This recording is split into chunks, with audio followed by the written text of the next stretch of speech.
আপনি চাইলে এখন টিকটকে এমবি ছাড়াও ভিডিও দেখতে পারবেন। চলুন দেখিয়ে দিন কিভাবে টিকটকে এমবি ছাড়া ভিডিও দেখবেন।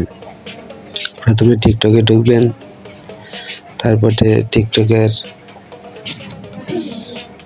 ঢুকে প্রথমে ওয়াইফাই কানেকশন করবেন বা মোবাইল ডাটা কানেকশন করবেন, করে স্ক্রল করবেন। তারপরে দেখবেন নিচে ডান দিকে প্রোফাইল বাটনে ক্লিক করে সেটিং এন্ড প্রাইভেসিতে চলে যাবেন।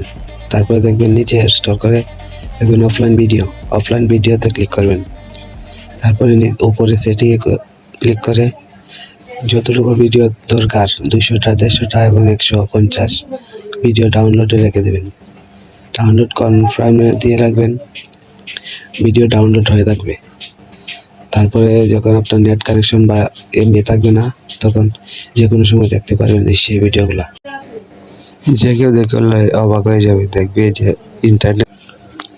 যে কোনো রকমের ইন্টারনেট বা ওয়াইফাই ছাড়া কি সুন্দর ভিডিও চলছে, দেখে অবাক হয়ে যাবে। এরকম আরও ভিডিও পেতে সাবস্ক্রাইব এবং লাইক করে রাখুন।